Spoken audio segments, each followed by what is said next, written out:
Ya, dan kita juga jadi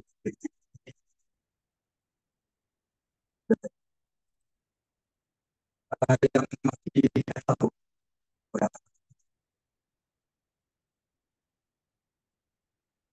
berapa yang ada yang masih tetap atau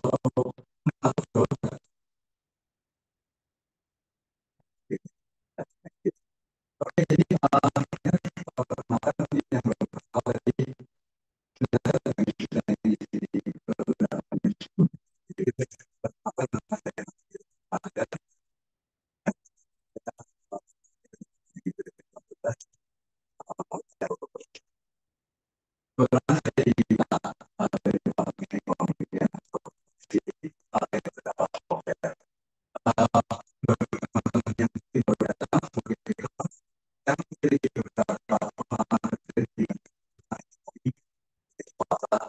maupun pemerintah. Jadi harapannya ada beberapa insight yang bisa saya bagikan terkait skill set apa yang dibutuhkan sebenarnya di dunia kerja bagi teman-teman ekonomi UGM. Sebagai catatan, saya diminta Departemen UGM ini sebenarnya untuk memberikan pelatihan untuk anak-anak S1, khususnya yang masih semester awal. Jadi kalau dirasa mungkin materi yang saya berikan terlalu mudah untuk kalian, akan merasa kurang tertantang. Saya menerima ada diskusi atau pertanyaan mungkin di luar kelas, bisa melalui email ataupun ke saya pribadi nanti langsung.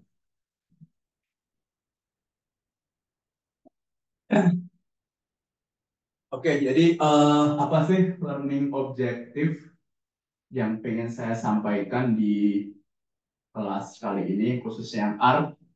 Jadi sebagai gambaran umum bahwa kelas art ini nantinya akan ada 4 kelas. Ini adalah pertemuan pertama. Jadi kira-kira dalam 4 kali 90 menit sampai 120 menit, saya akan memberikan beberapa apa ya skill set khususnya art.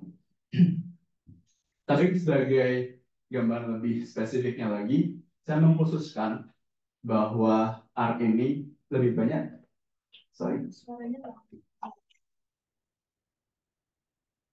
Oh ya. Jadi spesifik case untuk kelas R yang akan saya bawakan lebih banyak ke financial market atau finance, atau jika teman-teman di sini suka trading, stock market, investment, mungkin akan tepat. Tapi saya kira poin pentingnya adalah bukan masalah financial analisisnya, tapi bagaimana logical flow-nya mungkin bisa teman-teman dapatkan dari kelas ini.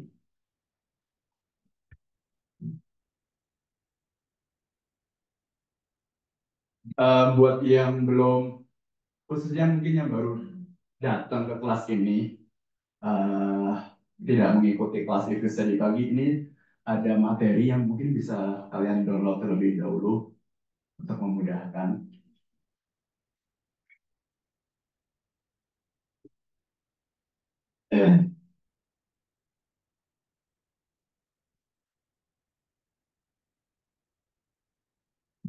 Sebelum di download, mungkin saya sedikit bercerita ya. Tadi saya selama jeda pelatihan review dan artinya saya scrolling Instagram story, bahwa saya lihat banyak sekali story Instagram itu tuh sekarang kayak Ask GPT seperti apa gambar saya. Tapi poin saya tuh lebih kepada sekarang chat GPT aja bisa menggambarkan visualisasi kalian gitu. Entah kalian lagi megang komputer, entah kalian lagi menyanyi, entah lagi meriksa pasien, bahwa sekarang ini saya melihat chat GPT-nya sangat pintar sekali untuk memvisualisasi. Terus terang, kadang-kadang dalam pekerjaan saya pun memakai chat GPT untuk coding-coding yang mungkin masih bisa lagi kerjain, entah itu R ataupun Stata. Kebetulan saya lebih sering pakai Stata. Jadi mungkin ini bisa menjadi pertimbangan ya, tantangan buat kita semua. Jangan sampai ChatGPT ini ngalahin kita. Kita harus lebih cari skill set apa yang kira-kira apa ya. Kalau ChatGPT aja bisa, kita tuh harus cari cara kreatif apa sih yang bisa memanfaatkan ChatGPT khususnya nanti yang ada kaitannya dengan art. Udah semua ya mungkin ya, saya asumsiin udah. Jadi tadi saya udah bilang bahwa nantinya kita akan ada 4 kelas. Ini pertemuan pertama dan sekali lagi saya menekankan bahwa semua yang di kelas ini sifatnya akan sangat basic karena saya diminta untuk melatih anak-anak yang semesternya masih awal, khususnya yang S1. Jika ada pertanyaan ataupun diskusi lebih lanjut, bisa ke personal ke saya nanti ke email ataupun lainnya. Nah, di pertemuan pertama ini selama 90 menit sampai mungkin 2 jam ke depan, saya membagi ke 4 blok. Yang pertama introduction, kenapa R itu penting, gimana cara kerja R, data structure, dan juga nanti install package. Langsung aja. Oke, sekarang kenapa R important? Kenapa R itu sangat penting? Jawabannya sebenarnya sederhana, karena itu gratis. R itu adalah software yang gratis. If berbayar, Stata berbayar. Jadi sebenarnya kalau kita mau mengikuti hukum, R ini yang paling apa ya? Tidak melanggar hukum ya, khususnya nanti kalau kita udah kerja di dunia korporat ataupun konsultan ekonomi. R ini yang paling gratis, jadi paling bisa direplikasi antara konsultan satu atau analis satu ke analis lainnya, bahkan lintas institusi. Kebetulan karena mungkin saya belum terlalu lama lulus ya, saya lulus S1 4 tahun yang lalu, jadi mungkin saya sedikit banyak agak relate sama perkembangan skill set ataupun lapangan tenaga kerja sekarang, khususnya setelah COVID ya. Saya melihat gini, angkatan saya ini mungkin 2016 itu ada 120 orang. Dan yang mungkin pakai skill set entah stata ataupun analisis seperti ini, itu paling saya tidak tahu persisnya, tapi saya yakin di bawah 20%. Sisanya skill yang nggak nyambung sama sekali dengan pekerjaan waktu zaman S1. Jadi saya menekankan di sini bahwa R ini bisa dipakai lebih jauh, bisa dipakai lebih luas dibandingkan cuma nge-regress doang. Percayalah, nanti saya yakin di kelas ini paling yang nge-regress tuh dikit banget. Kebanyakan nggak ada yang regressnya. Tapi bukan berarti R ini nggak dipakai. Minimal dipakai untuk visualisasi, untuk presentasi, dan sebagaimana macamnya. Saya tekankan bahwa karena saya diminta kelas ini lebih praktikal, khususnya untuk skill set tenaga kerja, jadi saya tekankan itu di awal. Bahwa R ini bukan untuk nge-regress doang, tapi banyak kegunaannya. Jika kita melihat di sini, ini saya ambil dari internet, random aja. Banyak sekali company yang memakai R. Karena tadi sifatnya gratis dan ini free resource. Bisa direplikasi oleh analis satu dan analis lainnya. Jadi ini kurang lebih mungkin cita-cita saya untuk menanamkan fondasi bahwa skill set ini penting. Tadi di kelas review saya bilang bahwa saya menganalogikan bahwa analisis itu seperti menembak rusa di hutan. Nembak rusa itu bisa pakai tombak, bisa pakai sniper, bisa pakai pistol biasa, ataupun berburu dengan tangan kosong. Saya di sini cuma mengajarkan salah satu alat aja, yaitu pistol arm. Tapi selebihnya skill insting kalian terkait berburu rusa atau analisis data itu bergantung dengan fundamental teori dari kalian semua. Jadi itu saya tekankan sekali lagi bahwa R ini sifatnya lebih luas daripada regresi ekonomi saja. Makanya saya juga tarik ke perspektif yang lebih luas yaitu finance. Karena saya melihat kebanyakan orang end up-nya kerja di MT Bank, jadi pasti akan sedikit banyak dealing sama data terkait keuangan. Ini tadi sudah dibahas. Nah, sebelum masuk ke program R, ini sedikit teori. Ya kurang lebih art itu bekerja seperti ini. Ada argumen, masuk ke function, nanti kita punya result. Saya tekankan bahwa R ini sedikit berbeda dengan if-use yang tadi pagi, bahwa R ini sebenarnya adalah bahasa. Bagaimana kita membangun logika, bagaimana kita membangun argumen yang paling efisien, cepat, tapi juga menghasilkan output yang bagus. Dan juga yang saya suka dari R itu adalah visualisasinya lebih bagus. Untuk apa regresinya canggih-canggih, untuk apa data analisisnya ribet, sofistikasinya tinggi, tapi ketika kita sampaikan ke audiens, itu justru malah nggak cakep. Nah, R ini menurut saya paling cakep untuk visualisasi grafiknya. Nanti akan dibahas di pertemuan selanjutnya. Tapi secara fondasi, secara struktur dasar, R bekerja kurang lebih seperti ini. Oke, karena biasa ekonom ataupun orang-orang bisnis itu tuh basicnya matematika, jadi mungkin saya agak sedikit flashback ke aritmatika dasar, mungkin bisa mulai dibuka R-nya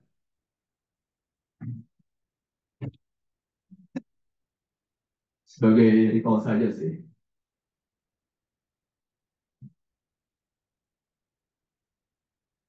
Oh iya, tadi di file yang saya download, sorry, yang saya upload, itu ada dua file.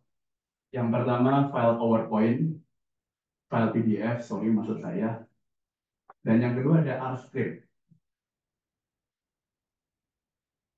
Jadi untuk yang belum terbiasa menggunakan R, R-script ini mungkin semacam apa ya, do file kali ya.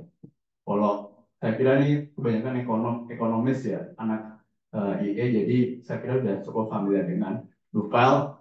R-script ini kurang lebih prinsipnya seperti itu. Sebagai gambaran bisa kalian lihat di sini bahwa R ini tampilannya cukup sederhana. R Studio ini, uh, ya sorry, oh gitu. Uh, Mungkin sambil saya sambil lompat dulu nggak apa ya, Mbak.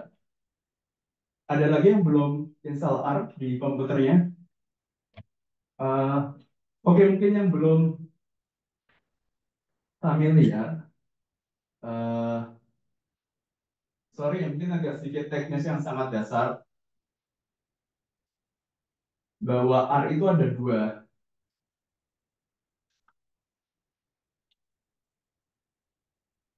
Untuk yang belum ada R-nya,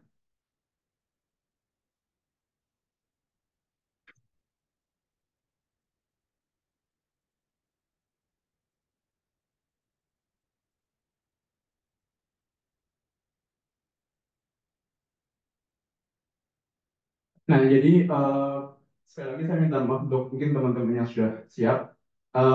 Bagi yang belum ada, kalian bisa googling keran R Project. Ini di-download dulu sesuai dengan spesifikasi komputer masing-masing, entah Mac, Windows 10, 11, seterusnya.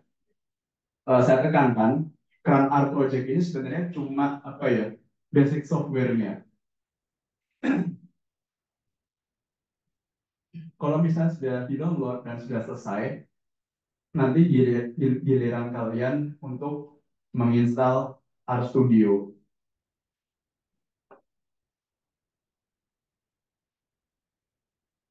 Ini di-download, diinstal. Saya sendiri pribadi sebenarnya kalau cuma running program pakai R yang keran R project tadi itu bisa, tapi untuk visualisasi yang lebih bagus dan segala berbagai macamnya kita buka yang R Studio ini. Kurang lebih seperti ini, lebih apa ya, lebih friendly untuk user interface-nya, lebih enak buat kita pahami bersama gitu. Sambil menunggu mungkin saya sedikit cerita mengenai R-Script. Jadi akhirnya saya sudah susunkan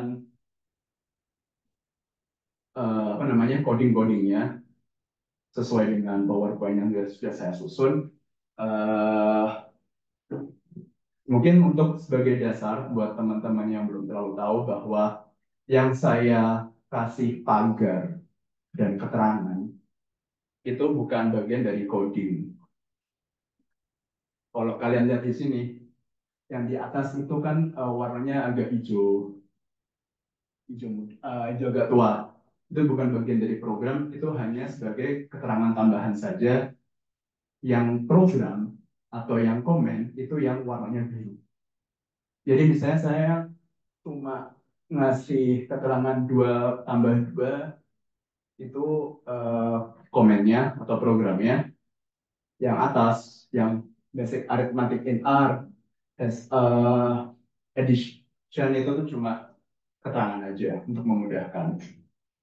Kenapa ini penting? Karena nanti kalau kita sudah analisis yang lebih dalam lagi, kita upload ke bisa GitHub atau ke internet, itu orang lain juga bisa memahami gimana caranya ini bekerja. Udah selesai nggak? Udah ya. Aku tunggu bentar lagi deh, daripada ntar kerepotan.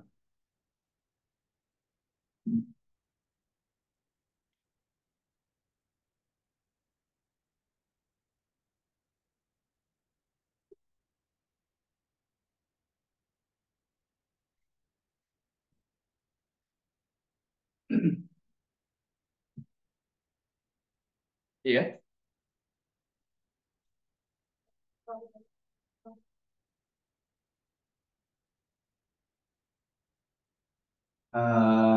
Biasanya yang ini sih mbak, yang R project atau yang posit, sorry yang posit.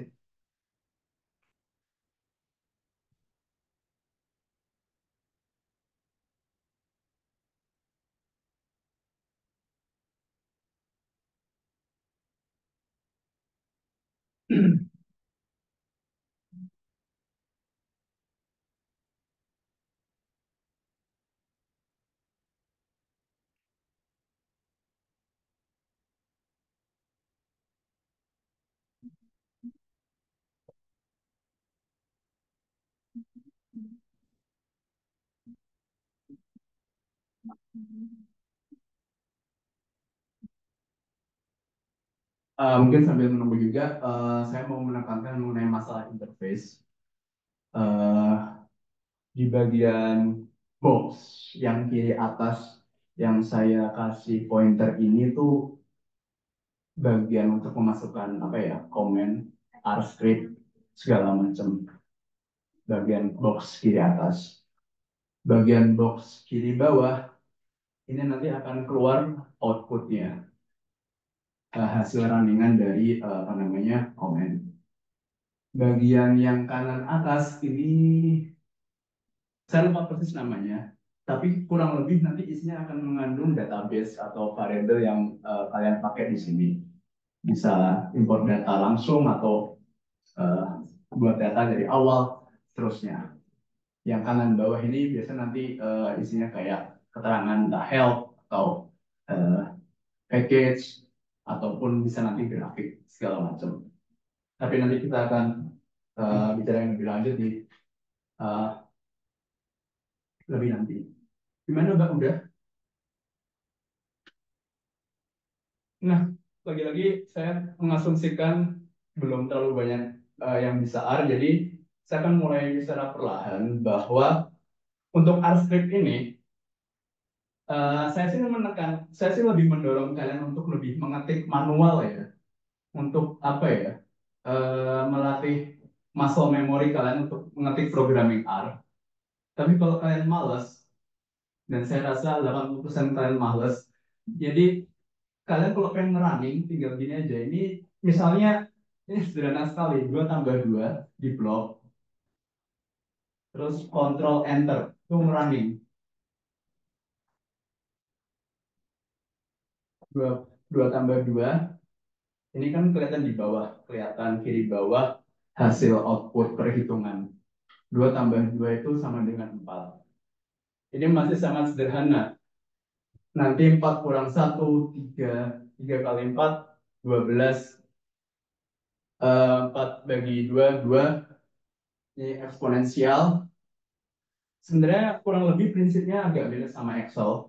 Buat kalau kalian lebih familiar dengan Excel, saya yakin sudah cukup familiar. Nah, karena ini finance, saya menekankan ada dua operator ya, mungkin yang jarang didengar, tapi cukup banyak dipakai. Yang pertama eksponensial. Ini apa sih kayak segitiga. Kalau kita run, ini sebenarnya 2 pangkat 4 itu sama dengan 16. Modulo ini lebih unik lagi. Eh, ini sifatnya seperti apa ya? Tanda persen 2 kali. Jadi kalau kita running, itu seperti ini.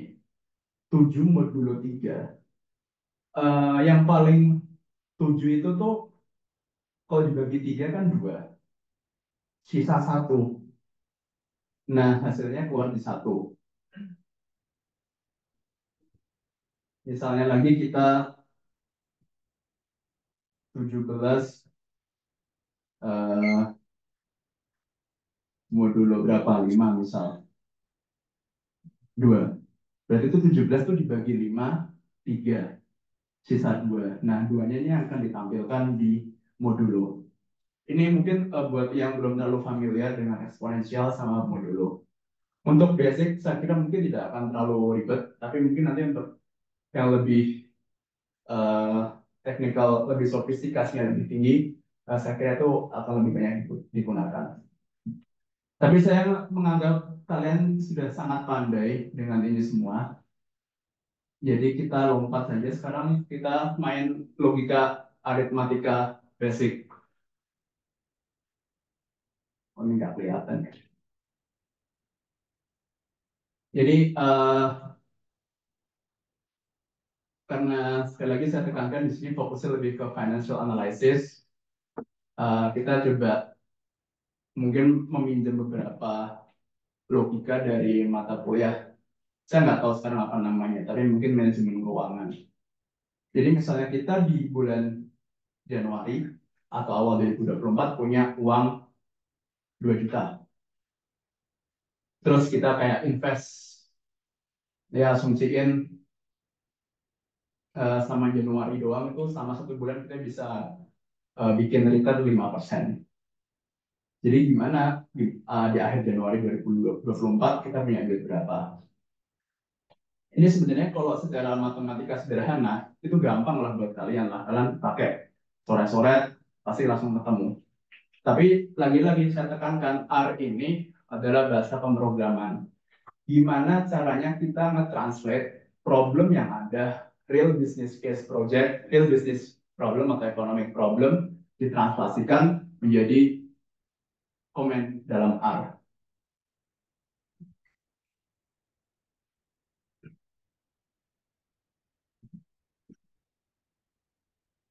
Nah, eh, ini mungkin akan agak sedikit ribet, tapi saya berusaha pelan-pelan dalam menjelaskannya. Jadi yang pertama, kita membuat yang namanya variable starting cash. Nah, bedanya di Stata atau mungkin pemrograman yang lain, kalau kalian perhatikan di sini ada apa ya, tanda kurang dari sama strip. Ini semacam kayak sama dengan lah yang cukup sering dipakai mungkin entah di Stata ataupun di pemrograman yang lain. Tapi di R itu akan sangat banyak sekali menggunakan saya nggak tahu menyebutnya apa ya, tapi kita anggap aja ini sebuah variabel, sebuah simbol yang digunakan untuk kita create variabel baru. Jadi coba kalian eh, bikin starting case ini tadi di control di blok dulu, control enter. Kalau kita perhatikan di kolom kanan atas ini tergenerate sebuah variabel baru namanya starting cash. Value-nya 2 juta atau 2 kali pangkat 10. 10 pangkat 6.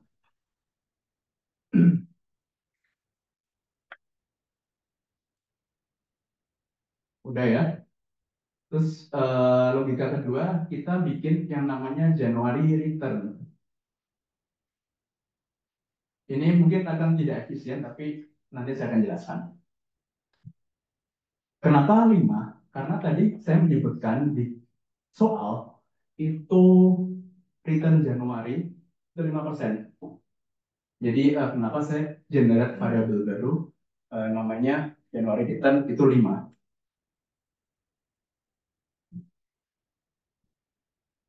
Sekarang saya bikin variabel baru lagi namanya Januari multiplier.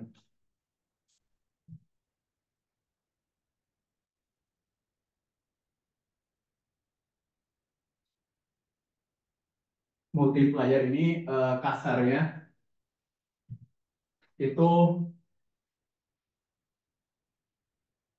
kalau kita tuliskan seperti ini, 1 tambah 0,05 per, sorry, 5 per 100. Ini secara matematika kalau kita nulis secara coret-coretan ya, tapi karena kita pakai bahasa pemrograman, maka kita coba bikin agak ribet sedikit. Sampai sini ada yang mau ditanyain dulu? Saya kira masih cukup aman ya. Nah, kita sudah generate. Pastikan semua variabel yang kita generate itu sudah terkandung di global environment ini semua. Tadi saya sudah bikin starting cash 2 juta, Januari return 5, Januari multiplier 1,05. Pastikan ini sudah ditulis dulu, sudah tergenerate di kolom kanan atas.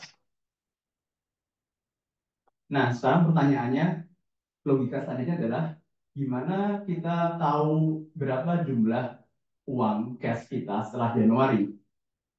Jadi saya di sini bikin, sorry.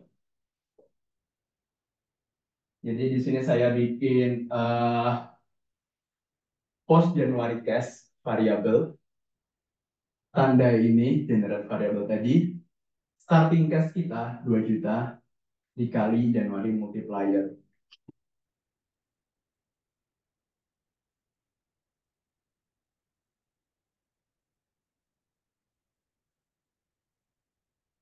Sebentar. Ya, jadi saya sudah mengenerate variabel baru. Sekarang kita pengen tahu hasil. Sebenarnya di sini dia sudah mengenerate variabel barunya ya. Post Januari apa ini? Cash tadi 2.100.000. Ini hasil akhirnya kita generate dalam sebuah variabel yang baru. Tapi kita pengen ngeprint atau kita pengen melihat outputnya di sini. Ya sudah kita print the result.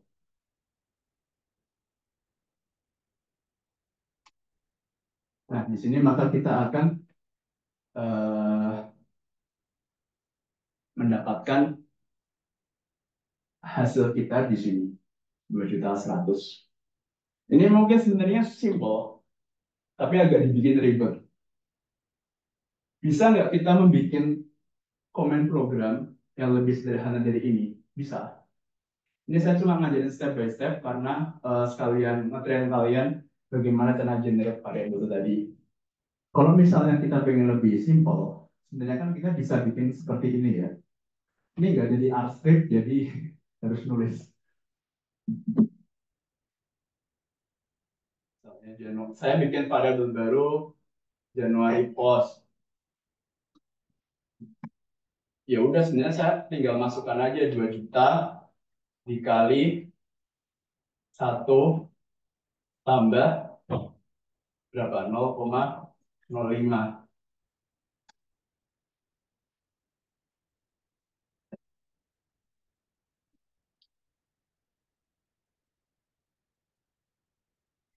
Nah, prinsipnya sama.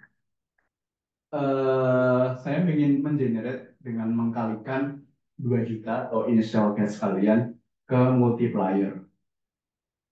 sama, tapi kenapa saya ribetkan di sini? Ini bukan bermaksud ribet ya, karena nanti kalau R untuk step-step yang lebih sofistikasinya lebih tinggi itu tuh logika-logika ini tuh sangat penting.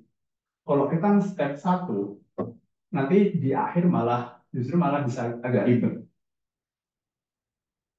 Misalnya kenapa saya mengenerate variabel satu-satu seperti ini? Misal dalam case yang sedikit berbeda, saya main multipliernya berbeda. Saya pengen melihat kalau di akhir bulan Maret misalnya itu berapa. Oh ternyata ada case suku bunga turun, jadi returnnya per bulan cuma 2%. Nah itu kan nanti akan sangat berpengaruh untuk perhitungan selanjutnya. Itu contoh sederhananya saja. Sampai sini dia mau ditanyain dulu.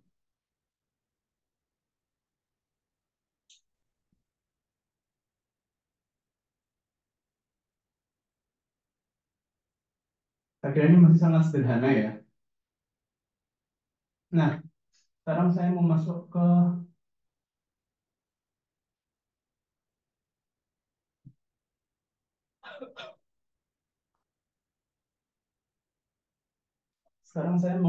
data structure.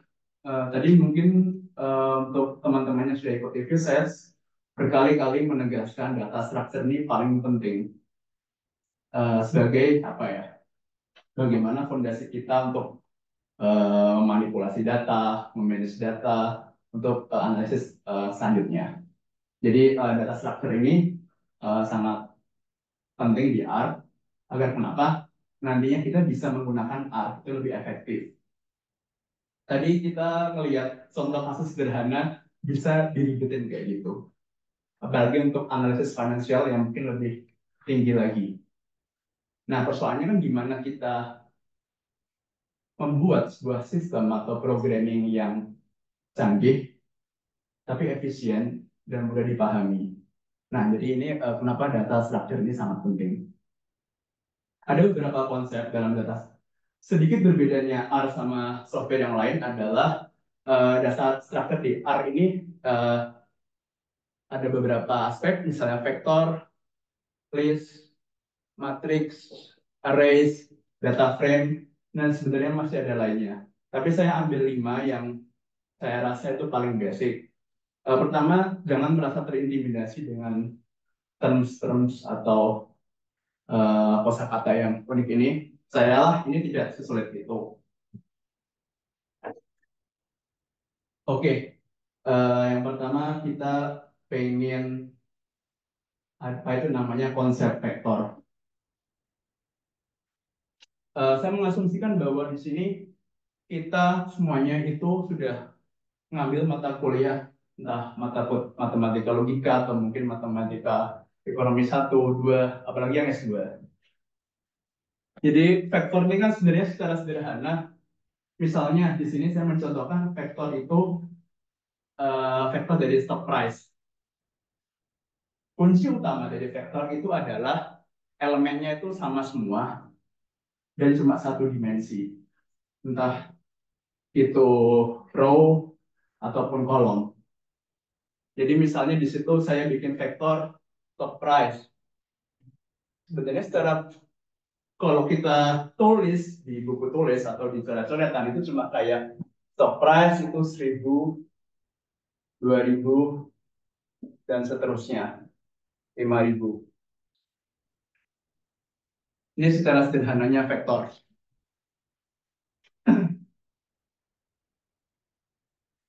Coba kita running di R atau R script. Kita membuat vektor stock price atau harga saham. Blok jangan lupa di blok dulu untuk di enter selanjutnya. Oke, sekarang di kanan atas kita melihat ada vektor 1 sampai 5 yang kandungannya 1000, 2000, 3000, 4000, 5000.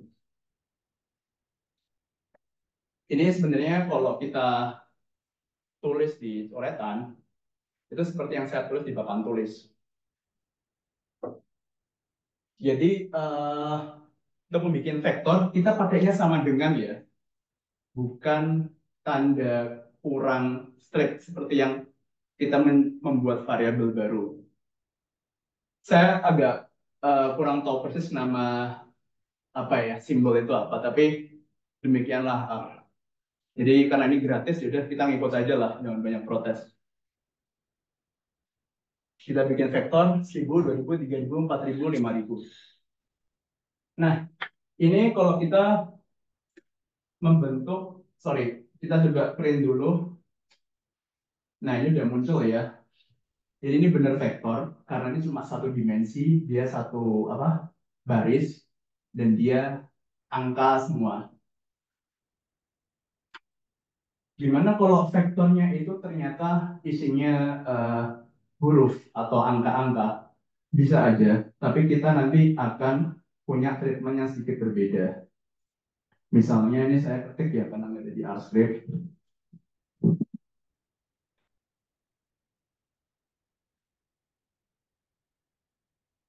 Saya bikin variabel baru namanya presiden US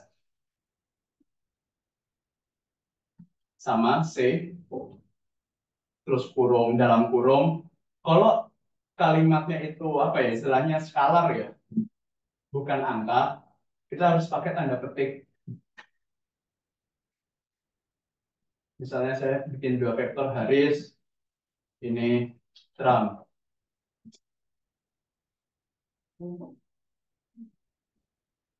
Coba kita print presiden US. Nah, kalau kita perhatikan bersama, di sini kita berhasil membuat sebuah vektor yang semuanya itu terdiri dari kategori apa ya istilahnya ya, teks ya, Haris dan Trump. Kita print berhasil. Sedikit catatan, ada yang tanya tadi, sorry? Oh nggak ada ya. Sedikit catatan, ini saya sering kali alami pribadi ya. Hati-hati untuk mengcopy paste R-script ke Word ataupun aplikasi lainnya. Karena saya yang paling sering terjadi itu adalah perubahan tanda strip. Apa sih tanda petik? Saya nggak tahu gimana ceritanya. Ketika saya menyusun sebuah program di Word, atau misalnya teks apa sih TXT itu, uh, sekedar untuk pelatihan ini saja, saya kopas di R-script.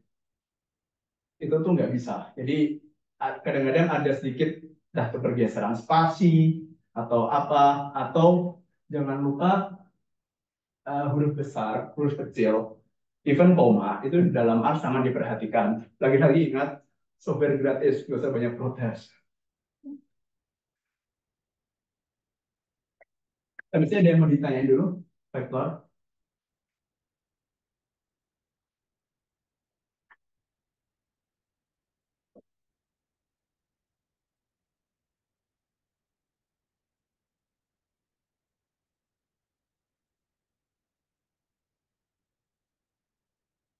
Oke, sekarang kita sedikit naik level ke list. Tadi saya nekankan bahwa yang namanya vektor itu cuma satu dimensi dan dia cuma bisa megang atau ngehold satu kategori data ya. Kalau number semua. Kalau teks, teks semua. List ini lebih fleksibel.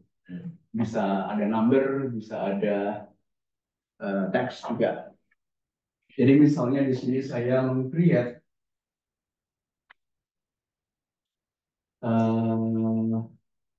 variabel name, saya enter. Oke, saya menyusun satu vektor namanya name. Isi datanya Warren Buffett.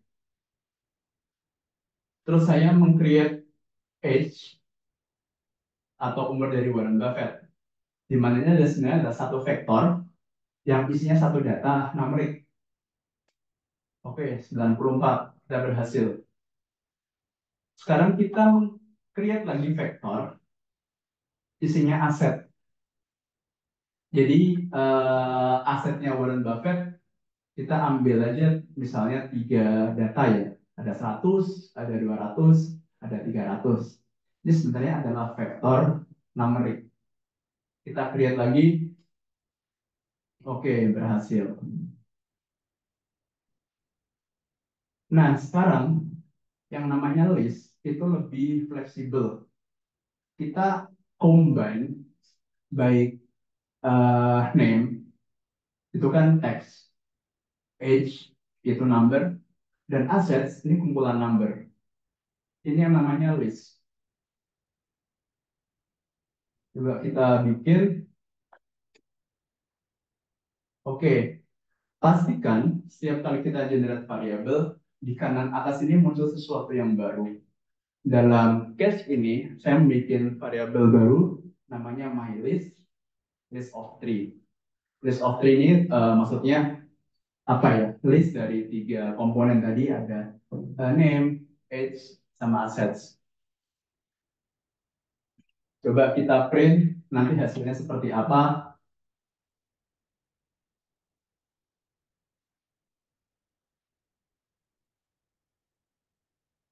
Nah, jadinya kurang lebih seperti ini.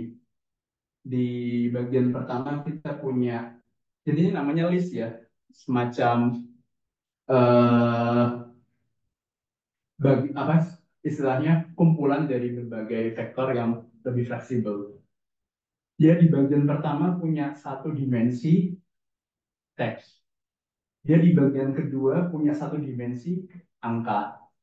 Dia di bagian ketiga punya ada tiga data, isinya angka. Ini lebih fleksibel. Sampai di sini ada yang mau ditanya dulu sama teman-teman? Silakan Mbak. Kalau semuanya NAME caps semua terus kita pengen ganti dari situ semua itu kita revisi terus kita lagi ulang atau kita edit dari yang mana? Kalau saya pribadi sih mungkin di remove dulu ya.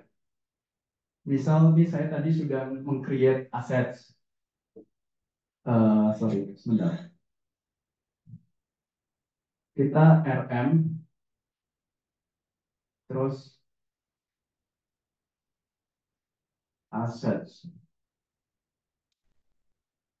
Jadi ini namanya drop variable atau meng-create apa sorry, remove variable RM ya. Coba kalau kalian perhatiin di box kanan atas ini nggak ada lagi assets. Jadi kan tadi mbaknya nanya kalau ternyata saya salah ngasih nama gimana, nggak apa-apa. Kalau saya pribadi saya lebih suka ngedrop ya, lebih aman. Jadi saya drop dulu variabel asetnya. Mungkin dalam kasus mbaknya tuh variabelnya di drop dulu, terus kita generate variabel baru sesuai dengan mungkin ketentuan yang ada. Karena udah aman, ya udah saya create lagi assets. Sekarang di bagian kanan udah muncul lagi. Sekali lagi saya tekankan bahwa di R ini sangat sensitif, bahkan huruf besar, huruf kecil, pas itu akan ngefek. Jadi mungkin harus bisa berhati-hati, konsisten, dan juga memberi nama variabel sebisa mungkin singkat, tapi tahu itu apa. Ini ya memang butuh jam terbang aja. Oh iya, silakan Mbak. Sebenarnya yang namanya list ini kan sebuah data structure ya Mbak. Sedangkan yang kita delete itu variabel. Jadi sebenarnya itu bisa mendelete variabel observasi yang mana itu isinya nanti bisa vektor, bisa list, bisa array, bisa data frame sesuai apa namanya data structure dari variabel itu. Ini makanya saya juga ngasih perlahan-lahan mengenai basic data structure karena saya kira ARC ini cukup unik ya. Awal-awal tuh ngerasa kalau kita belajar agak ribet. Ini apalah ini array, list, vektor, data frame. Kayaknya kalau if use tinggal klik doang. Tapi saya kira ini cukup penting agar kita nanti bisa nge-treat data ini sesuai dengan structure dari data itu tersendiri.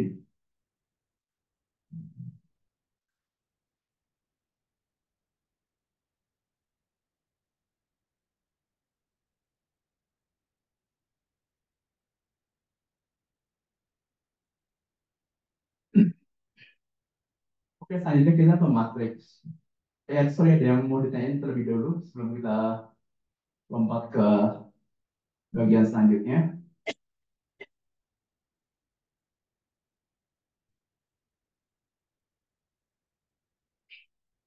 Sebenarnya matriks ini mungkin kalau kita udah belajar matematika kayak matematika SMA aja. Kalau vektor kan satu.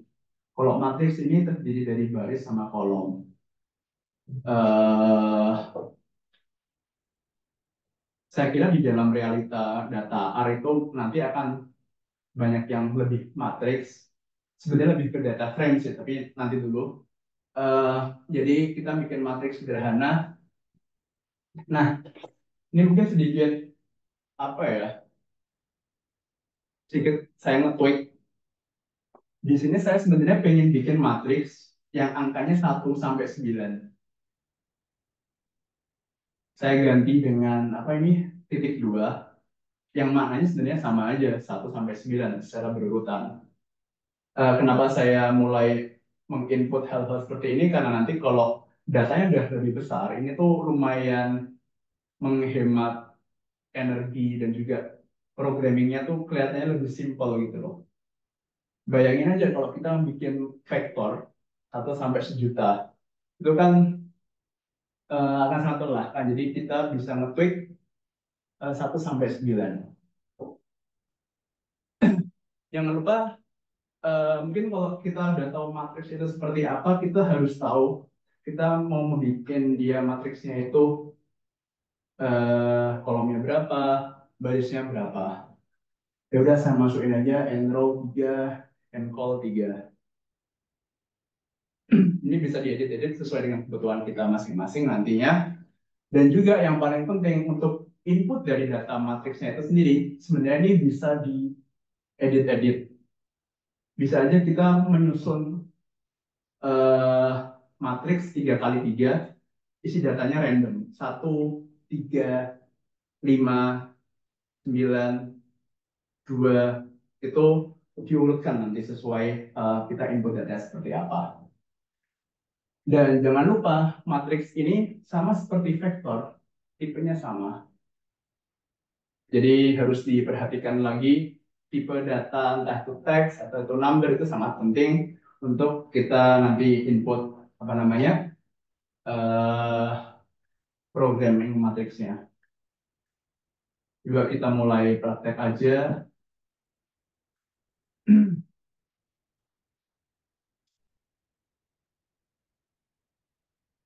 Oke, jadi saya sudah meng-create variabel baru namanya myMatrix, di mana matriks itu terdiri dari angka 1 sampai 9 dengan jumlah baris 3, kolom 3. Kalau kita print, nanti hasilnya akan seperti ini. Di kiri bawah, 1, 2, 3, 4, 5, 6, 7, 8, 9. Ini bisa juga diganti teks. Kayak tadi, misalnya saya Warren Buffett, terus Jeff Bezos. Jangan lupa dikasih tanda petik.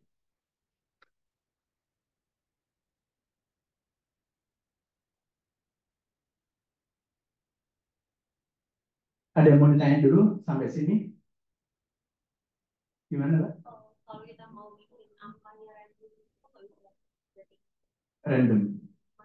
jadi nggak ngurus 1, 2, 3, 4, 5, 6, 7. Sebenarnya bisa aja sih, Mbak. Tapi berarti kita inputnya di setelah si ini langsung angka yang tadi kita masukin. Tapi biasanya dari defaultnya udah kayak ke setting tadi, Mbak. Jadi kayak misalnya Mbaknya angka 3, 5, 7, 2, selalu urut. Kalau misalnya kita sebenarnya konsep saya mengajarkan ini tuh lebih untuk basic data structure. Karena pada realitanya nanti kan kita lebih banyak impor data ya. Nanti saya nggak tahu waktunya cukup atau nggak, tapi mungkin di pertemuan selanjutnya saya nyoba impor data dari Yahoo Finance atau Fred St. Louis atau data resource yang ada di internet dan bisa dipakai pakai R. Dan itu saya kira mungkin lebih kebanyakan data frame ya. Nanti saya akan jelaskan mengenai data frame itu apa. Tapi ini sebagai konsep dasar bahwa matriks itu kira-kira seperti ini bentukannya dan membuatnya seperti itu.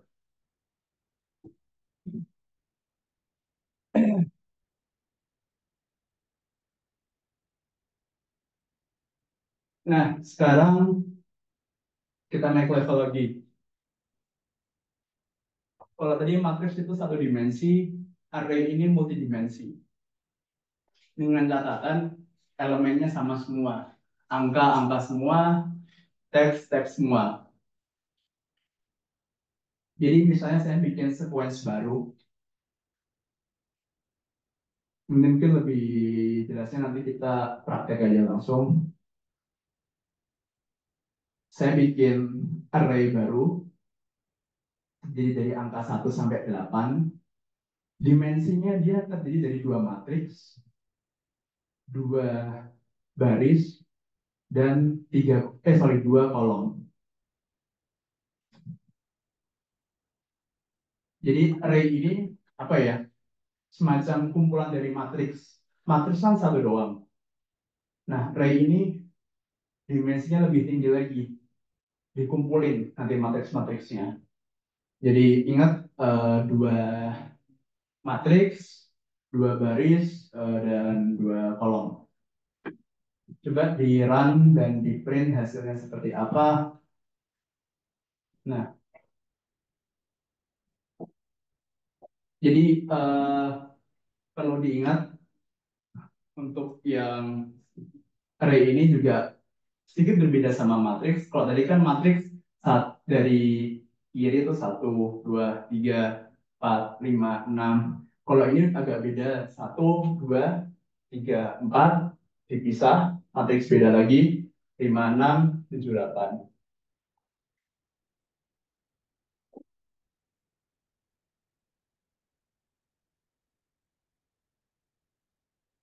Nah, ini data frame. Saya kira ini tuh sebenarnya paling banyak dijumpai ya data structure-nya. Tadi kita udah belajar vektor, list, array, matriks segala macam. Data frame ini semacam apa ya? Kumpulan dari itu tadi, matriks dari tadi itu tadi.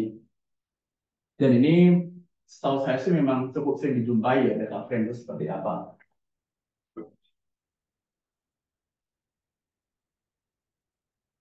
Di sini ada yang suka investasi saham mungkin, biasanya cowok. Masnya enggak? Atau yang cewek enggak ada? Atau pengen jadi ekonom di capital market atau financial analyst? Ini biasanya duitnya paling banyak.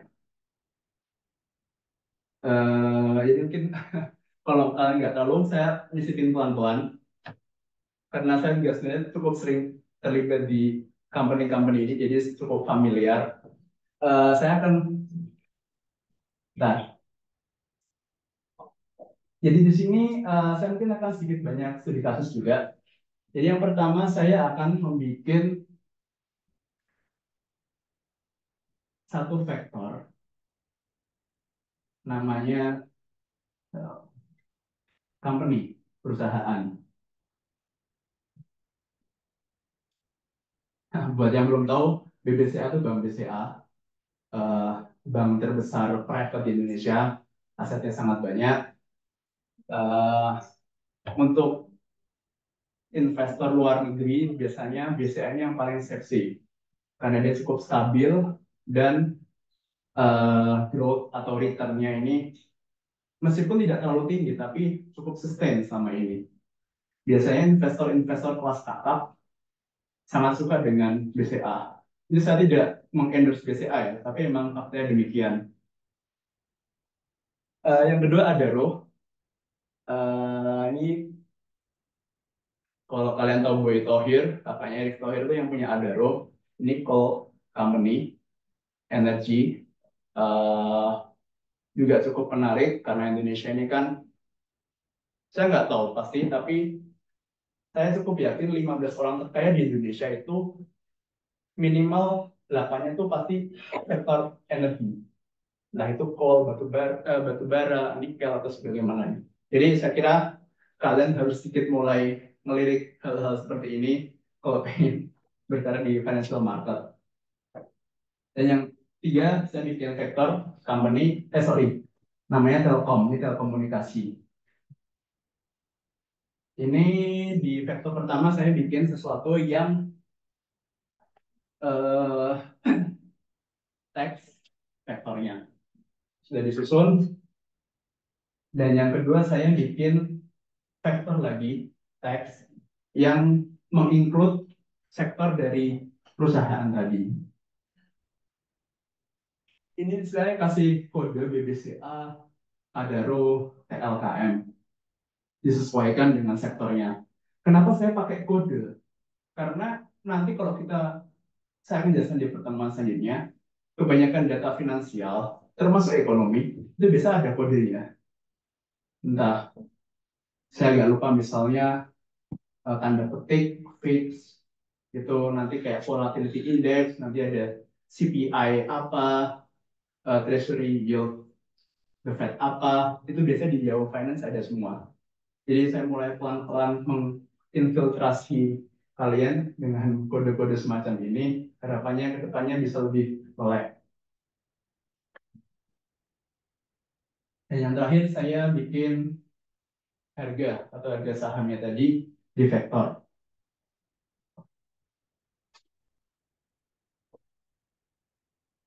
Ini saya ngasal aja, tapi kurang lebih harganya segitulah. Nah, sekarang data frame ini kita create terdiri dari company, sektor, dan juga price.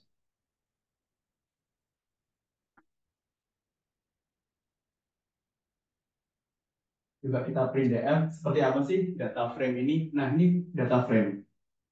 Ini adalah data yang nantinya kita akan paling sering jumpai di analisis pasar keuangan, termasuk ekonomi. Jadi,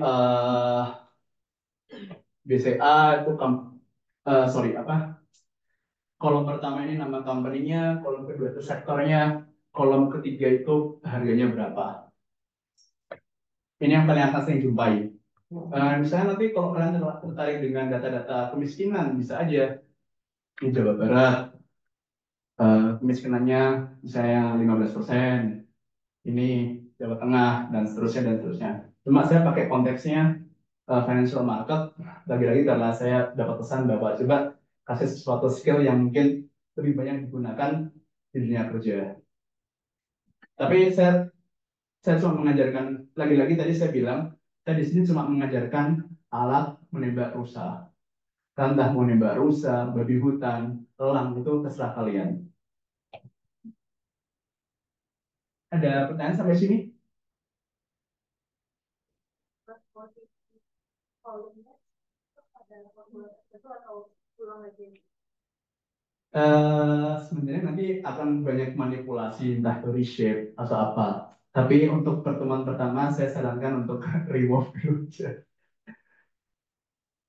Jadi nanti mungkin kalau sudah lebih advance ada namanya reshape atau manipulasi data, entah itu tabel, kolom, di pertemuan selanjutnya juga bakal ada. Tapi ini saya ngasih fondasi-fondasi dasarnya. Mungkin banyak kalau pengen sederhana, di remove dulu aja. Terus yang di data frame itu, DF sama dengan data dot frame itu diganti susunannya. Itu yang paling simpel dan mungkin bisa diingat.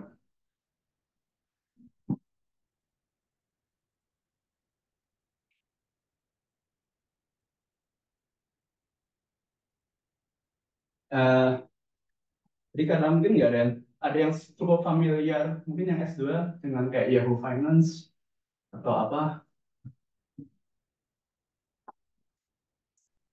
Masnya tertarik ekonomi apa, Mas? Iya, nomor 11.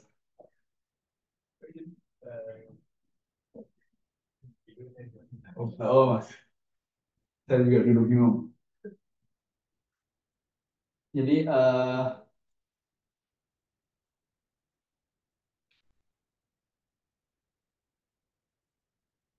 nanti mungkin di pertemuan selanjutnya saya akan banyak berbicara mengenai data dari ini karena ini free dan public. Ini bisa data stock market, data eh, treasury yield dan segala macam.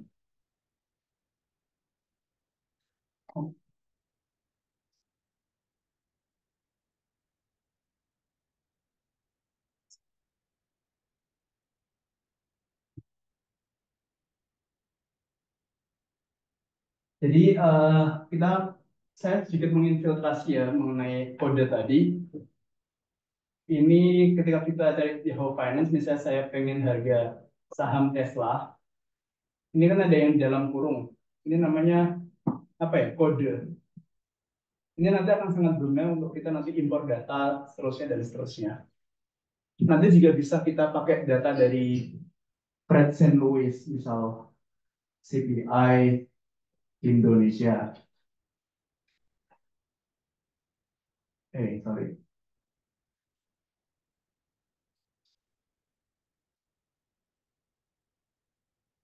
Jadi mungkin buat yang pertama yang mungkin nggak ikut training reviews tadi pagi, ini adalah salah satu data ekonomi makro yang cukup sering digunakan, yaitu Fred St. Louis. Ini Federal Reserve provinsinya di US. Misal kita pengen cari data unemployment rate, ya asal aja di mana di US. Nah, di sini juga ada kurung apa sih kodenya, unrate, unrate. Saya mau ngasih data inflation misalnya, ada juga kodenya CPIL, FESL. Ini sebuah pengantar aja karena minggu depan kita akan banyak di pertemuan saja akan banyak mengenai kode-kode ini.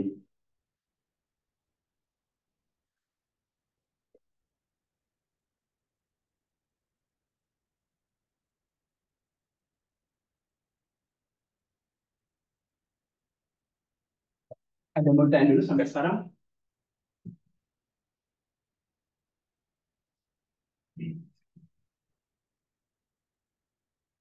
Kalau nggak ada, selanjutnya ini mengenai dataset sih ya.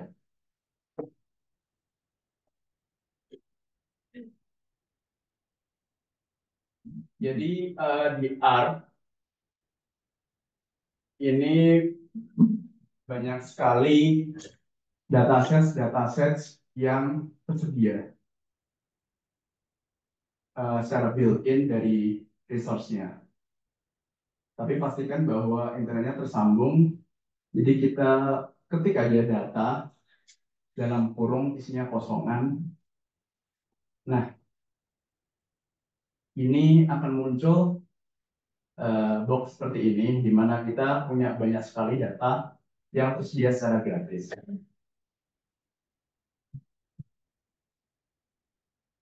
Akan ada misalnya Air Passenger, nama datasetnya ini apa ini?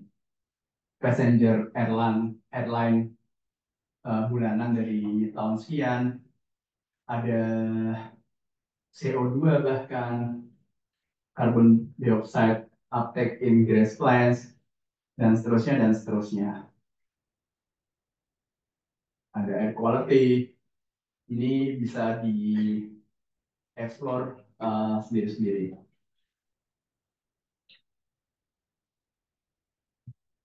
Tapi coba kita pilih salah satu data set yang tersedia, yaitu use stock markets.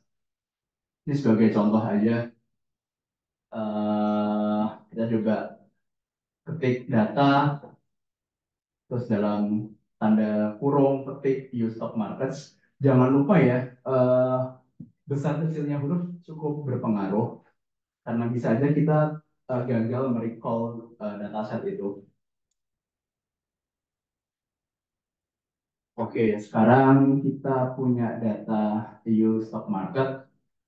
Kalau kita perhatikan di sini ada baru muncul EU stock market promise. Jadi salah satu keunggulan dari ARNI, dia bisa nyimpen, dia lebih palu gada lah dibandingkan EV study. Kalau EV study kan kalau kita ngelihat, saya import data, buka lagi, tutup, agak ribet.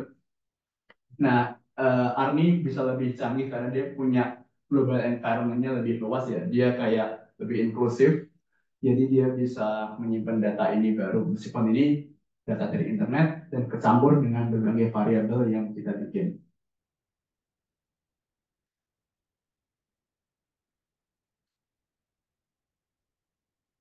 Nah, ini ada namanya head. Biasanya ketika kita menganalisis suatu data, entah apapun itu, saya mulai melihat dari uh, head-nya dulu. Head itu tuh 6 baris pertama dari data. Coba diklik. Nah, di sini kita ada punya berbagai indeks saham di 6 observasi pertama. Bisa aja kita main melihat dari kalau head itu 6 baris pertama, kalau tail itu 6 baris terakhir.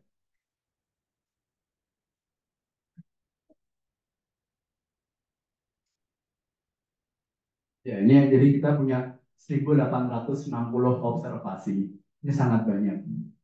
Kenapa saya pakai data dari keuangan dan uh, banyak menggunakan data keuangan ini karena biasanya ini sifatnya daily ya. Bisa aja kemarin udah ada update baru dan ini sangat cepat. Nanti saya akan pelajari mengenai update-update-nya mungkin di pertemuan-pertemuan selanjutnya. Tapi biasanya kalau kita udah dealing sama financial market, kita kalau pengen ke development sector, itu switch-nya lebih gampang. Atau kalau kita pengen melihat secara keseluruhan, pakai view stock markets. Hmm,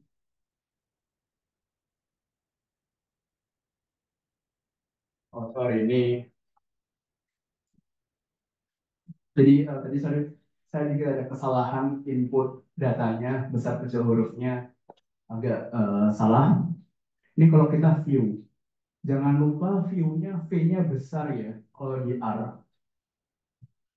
V-nya besar. Coba misal tadi saya view-nya kecil, nggak bisa. Nah ini sensitifnya R ini karena gratisan, jadi kadang-kadang saya juga nggak tahu kenapa seperti ini. Jadi V-nya besar. Ini kita melihat dataset secara lebih lengkap dari observasi pertama sampai observasi ada 1800 tadi kalau nggak salah observasi.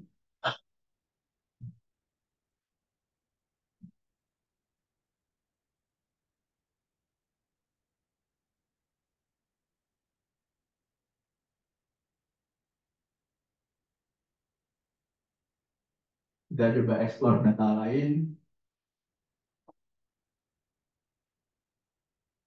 Apa ya misalnya?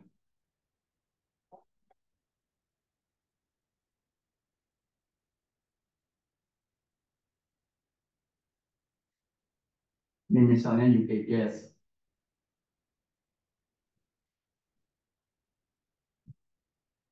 Ya udah kita coba bikin data baru.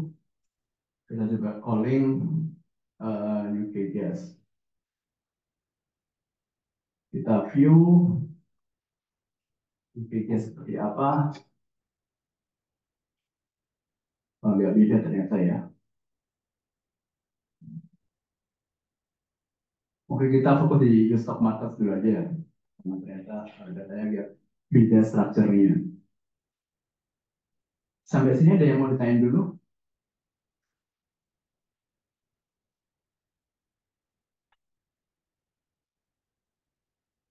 Nah, selain view, cara paling gampang untuk inspeksi data itu melalui plotting.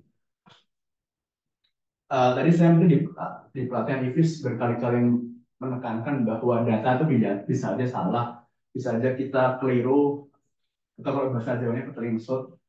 Jadi pasti ada salahnya. Makanya inspeksi data, entah itu view, head, tail, itu sangat penting untuk ngecek common sense kita terhadap data.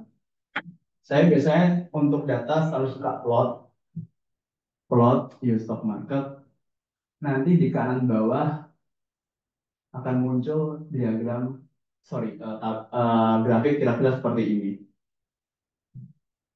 Ini masih kurang cakep, masih sangat sederhana karena memang kita belum akan bicara banyak mengenai visualisasi grafik DR yang sangat bagus. Uh, apa namanya? Minggu depan kita akan lebih banyak lagi bicara mengenai itu. Tapi poinku di sini adalah bahwa plotting ini adalah salah satu metode untuk kita menginspek data. Kira-kira make sense nggak sih kalau stok dari tahun berapa itu? Tahun 92 masih di awal 3000-an, dari terus di tahun 98 itu kira-kira udah naik tuh make sense nggak? Tuh kita logika kita atau common sense kita mulai bermain di situ. Saya biasa view, tail, uh, head, dan juga plot.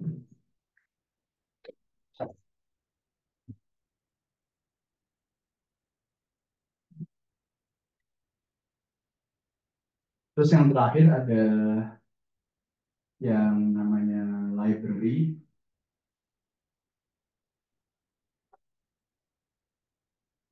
Nah, salah satu fitur dari R ini yang mungkin agak sedikit unik adalah kita tuh banyak sekali uh, apa ya package. Mungkin selama ini komen-komen yang saya pakai ini yang udah built-in di R.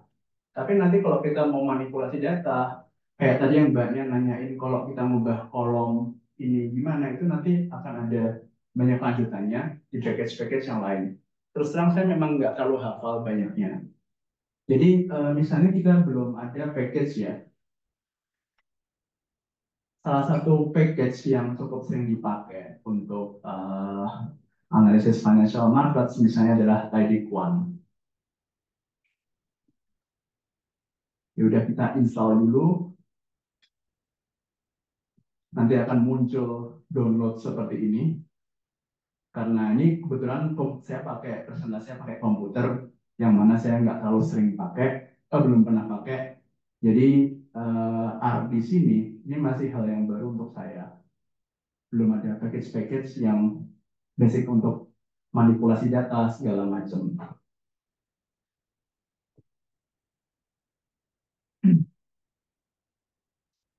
Memang biasanya agak sedikit lama dan kadang-kadang agak error.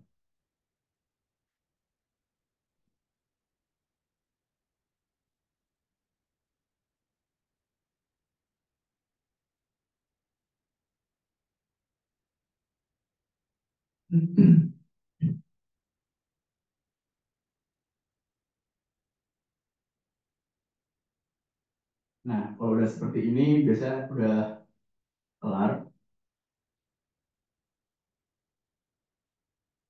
Kalau udah kelar, baru kita call package tadi, library tidyquant.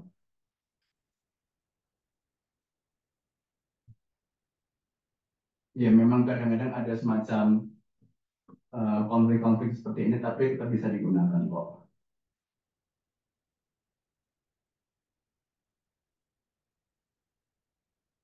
Misalnya kita ada package lain yang cukup sering dipakai untuk basic manipulasi data itu tidyverse.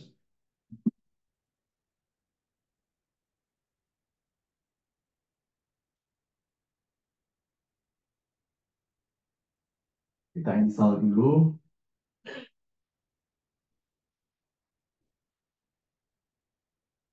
udah selesai. Kalau udah selesai kita call.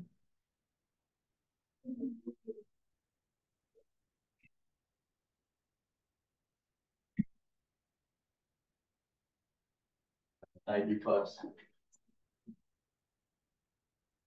Nah, ini sebagai catatan agak teknis ya, misalnya di sini diterangkan, ini makanya saya contohkan bahwa R kita atau di komputer ini tuh apa namanya versinya agak berbeda dengan package yang ada. Jadi saya katakan bahwa R ini adalah apa ya open resource, package-nya selalu diupdate. Ya mungkin kalau kalian punya HP Samsung atau iPhone, ada apa sih kayak iya punya sistem HP-nya, smartphone-nya harus diupdate terus, kalau nggak bisa. Dan itu harus sinkron antara R-nya berapa dan juga package-nya. Di sini kebetulan R saya nggak tahu nih. Jadi di package yang saya install ini ternyata R version-nya yang 433. Saya nggak tahu nih yang berapa ya. Kalau ada case seperti ini, tools, eh, global option, kalau nggak salah. Nah, ini yang R version di change ke yang paling baru. Ternyata, sorry, ini ternyata R yang di komputer saya ternyata lebih lama. Harusnya udah 433. Ada yang bernasib seperti ini, tadi waktu install package nggak bisa, atau bingung.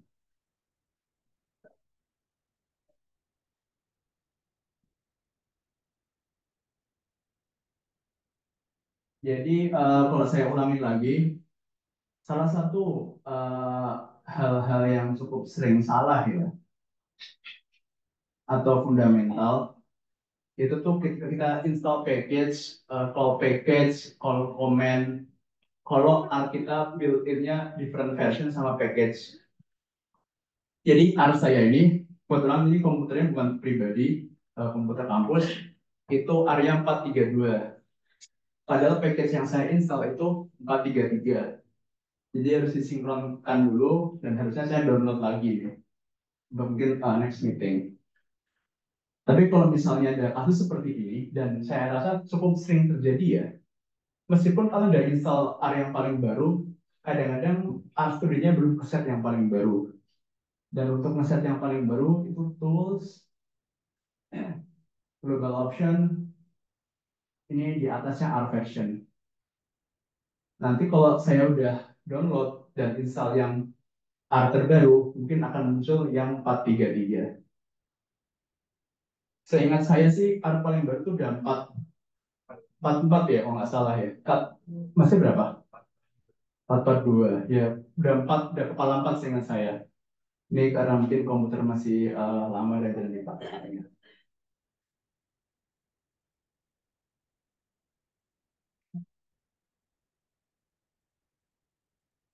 Sampai sini dia mau tanyain dulu. Monggo, Mbak. Install package yang by default itu masih ada logo store di kanan atas konsolnya. Itu berarti belum selesai ya? Sorry, tak lihat benar.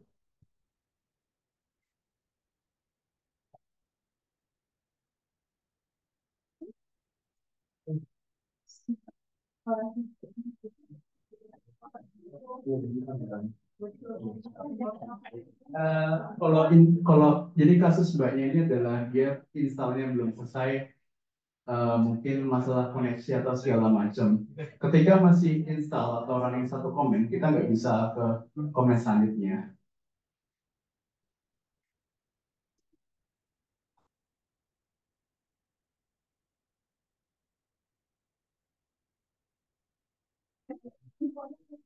Ada lagi yang mau ditanyain?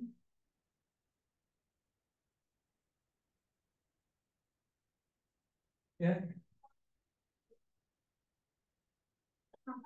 Yang ada sama dengan sama tadi yang ada kurang sama dengan kurang industri. Oh, eh,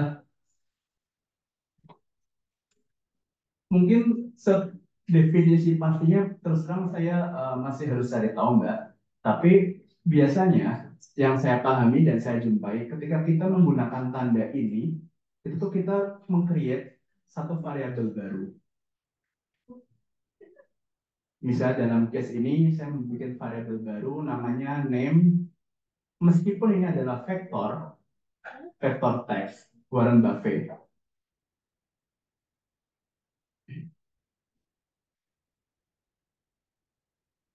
Dan oke juga kita bisa nggak kita, jadi kalau sama dengan kebanyakan itu udah lebih menjurus ke isi komennya tadi Mbak. Jadi misalnya yang mana tadi?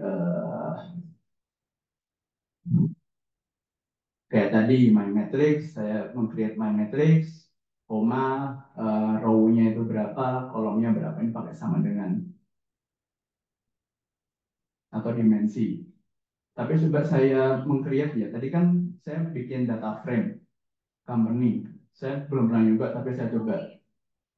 Misalnya saya remove dulu, FM, company, company-nya hilang. Sekarang coba saya ubah, bikin variabel baru, bisa nggak? Oh, ternyata bisa. Ternyata bisa Mbak. Jadi saya sendiri masih agak eh, apa ya, diferensiasi nyatanya itu gimana? Mungkin masih agak ambigu juga ya. Cuma kebanyakan untuk generasi variabel kebanyakan menggunakan ini tanda kurang straight sama dengan itu cenderung untuk eh, apa ya? Dalam komen tadi ada opsi apa sama dengan.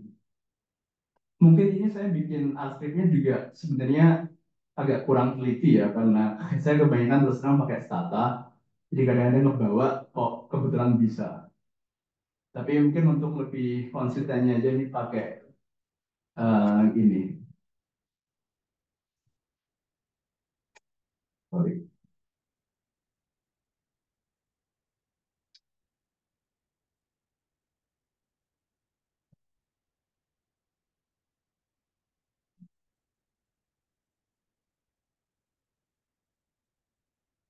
Jadi ada pertanyaan lagi kayaknya nggak ada ya.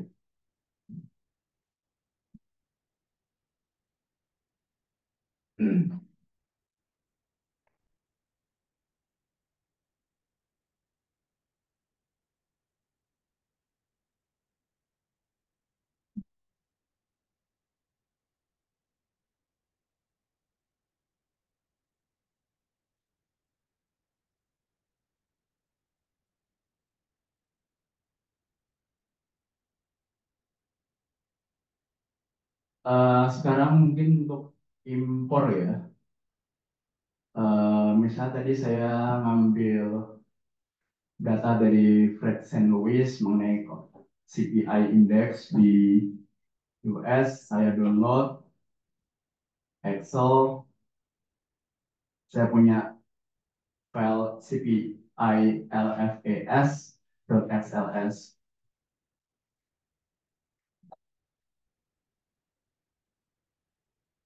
Saya pilih menu RStudio yang file kiri atas, from Excel, atau bisa URL. Saya klik CPI FALS. Nah ini dia secara nggak langsung eh, meng-create komen di bawah kanannya. Kira-kira seperti apa? Ini sebenarnya datanya mungkin strukturnya belum dirapiin. Bentar. Oh, jadi ya ya ya.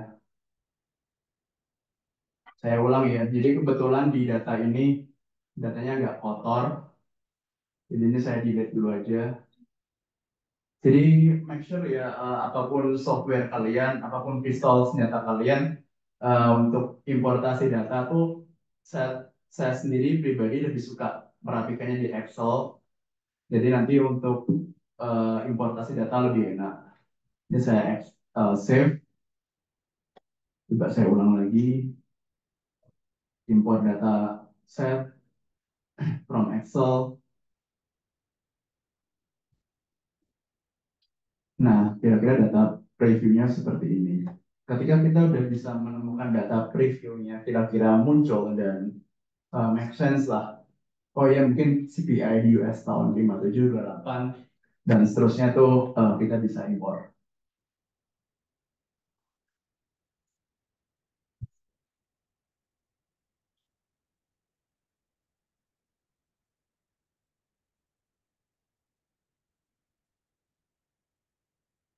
Jangan lupa awal-awal saya lebih suka pakai plot, eh,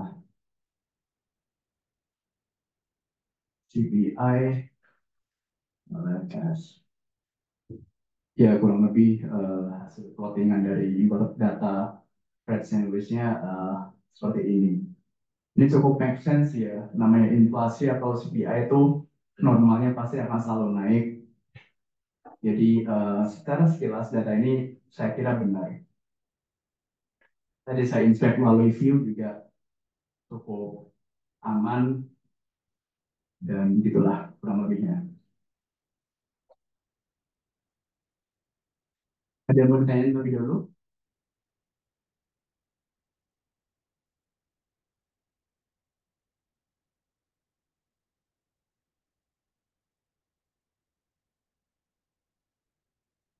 Kalau nggak ini mungkin terakhir ini lagi-lagi saya menekankan bahwa untuk dapat sertifikat eh, itu dari panitia minta ada tugas mingguan. Saya janji tugasnya nggak akan susah-susah. Udah ada di materi semuanya. Jadi kurang lebih ada soal mirip yang tadi aritmatikanya. Kalian nanti kirim arsipnya ke link itu maksimal Kamis 14 November. Close of business day, jadi jam 5 sore. Jadi saya cuma bisa koreksi nanti Sabtu depan atau meeting selanjutnya saya bisa mungkin discuss sedikit sebelum kita move ke materi selanjutnya. Ada yang mau ditanyain?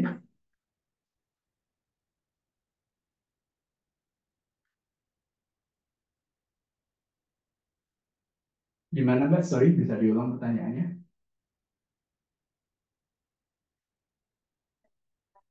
Oh, tadi saya mencontohkannya download dulu Mbak. Ini kan saya download.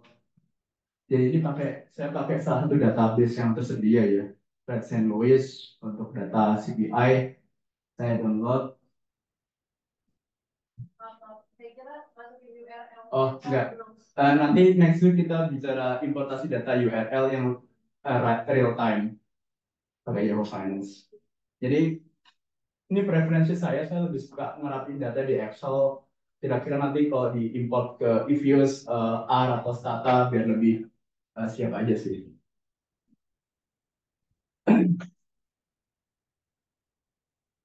Oh iya, monggo. Kalau misalkan kita update data yang di Excel, itu nanti di Art Studio-nya itu bakal update atau enggak?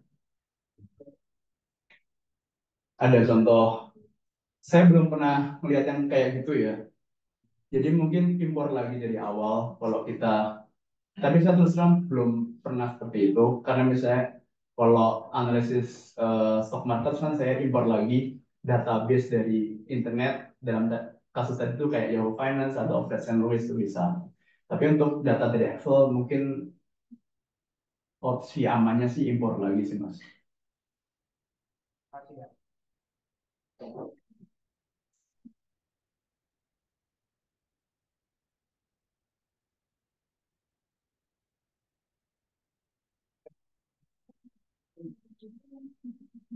Itu yang untuk tugasnya ada yang mau ditanyain lagi?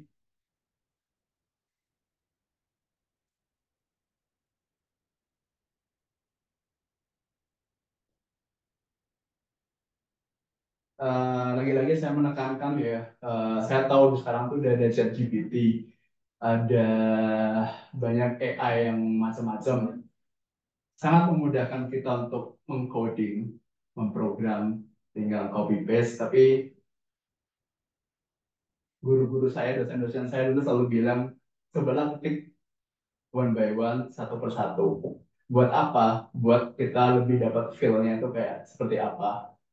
Saya misalnya bikin art script ini, terus terang saya agak lupa karena saya udah berapa tahun lalu nggak pakai art.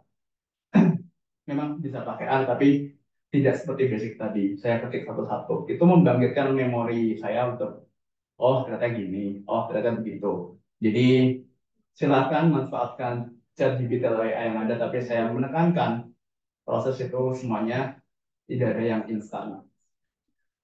Gitu aja mungkin dari aku. Terakhir, saya sesuai janji saya bahwa mungkin ada beberapa kalian tuh merasa oh materinya terlalu mudah buat saya.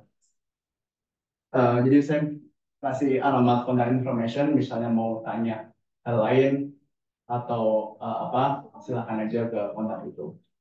Makasih atas pertanyaannya, selamat siang.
Oh, sorry.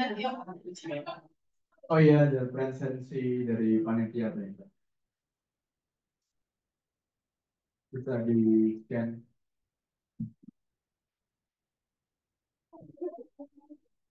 Paling kita sih apa lagi? Gak ada teman, jadi bisa sambutkan. Bisa kan? Berarti minggu depan lagi ya. Tadi aku masih link kalau menurut saya ini gimana sistemnya? Atau